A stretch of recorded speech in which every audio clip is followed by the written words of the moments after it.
Eh bien, on va prendre la punaise ici et la bouger et voir ce que ça donne. Voilà, on arrive à allonger la patte comme ça. Ou la rétrécir d'ailleurs. Ou lui faire lever la patte. Amusant ça. Ah tiens, vous voyez que l'arrière du chien, si je fais ça, il bouge. C'est juste parce qu'il n'y a pas de punaise à l'arrière. Je vais peut-être aller en mettre une. Clic. Pour punaiser ça. Et puis quand je bouge la patte, maintenant, l'arrière bouge moins. Voilà. Donc tout ça est bien amusant. Adapter les photos. Alors autre chose qui est intéressant, toujours la touche Alt, mais cette fois-ci, donc la touche Option, mais cette fois-ci pas pour aller cliquer sur la punaise pour l'enlever, mais juste pour faire apparaître le cercle qui est là, qui nous permet, en allant sur le bord de la punaise, de tourner éventuellement. Voilà. Très intéressant tout ça. Tiens, celle-là aussi, si je clique dessus, avec la touche Alt, je peux tourner pour que la patte aille mieux sur le sol éventuellement. Waouh. Annuler. Ok, touche Alt. Bon, faut pas être trop perfectionniste, mais bon, voilà. Ah oui, on peut mettre aussi une punaise à l'endroit de la jointure des deux os pour redresser la patte éventuellement. Tout ça peut lui permettre d'avoir l'air plus... d'avoir une meilleure prestance, d'avoir l'air plus fier, plus fort.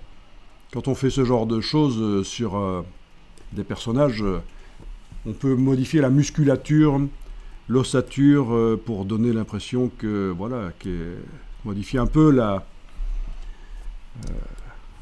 posture. Ah oui, ça peut servir aussi à le faire plus maigre. Vous pouvez tester aussi de mettre des punaises dans le dos et voir ce qui se passe si vous les bougez. Vous allez pouvoir modifier sa silhouette. Donc, moralité de l'histoire, quand vous allez chercher une image sur le web ou quand vous avez fait vous-même des photos de studio ou des photos chez vous, là, voilà, sur un fond vert ou pas, peu importe, vous avez la possibilité d'aller modifier. Voilà, il a l'air plus maigre là, tout d'un coup, avec ces trois punaises.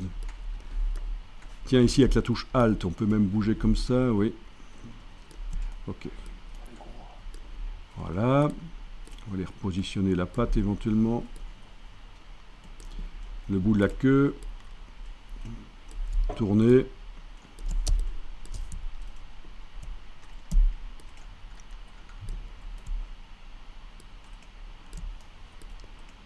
Ben, c'est assez génial.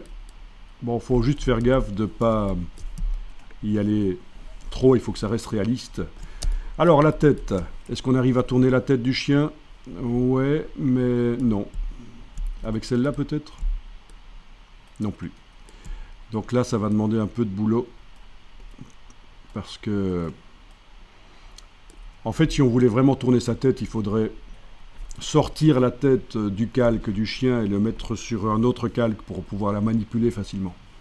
Mais on peut quand même tenter ici de faire quelque chose avec plusieurs punaises en rectifiant éventuellement.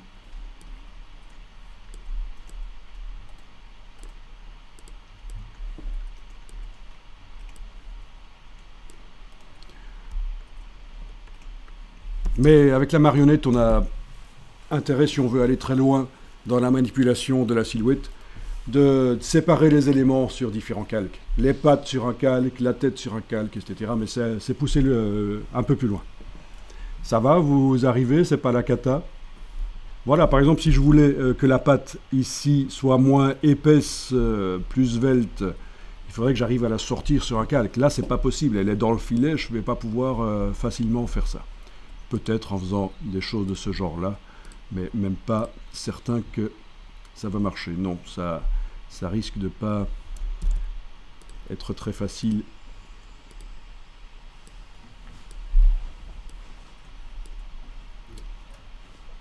Bon, on y arrivera un peu éventuellement. Alors, on va valider la marionnette avec le V. Et, étant donné qu'on a fait ça sur un objet dynamique, tout filtre qui est mis sur le calque apparaît en tant que filtre dynamique. Donc si vous faites la marionnette sur un calque, juste un bête calque pixel, pas un calque conteneur objet dynamique, vous ne verrez jamais ceci qui apparaît. La modification appliquée sera définitive, non modifiable. Donc c'est un des avantages, c'est un avantage des objets dynamiques. Ça a été une révolution avec la version CS4 de Photoshop. C'est aussi révolutionnaire que l'apparition des calques. L'apparition des objets dynamiques qui permettent de mettre des filtres modifiables sur les calques. On va enregistrer le fichier.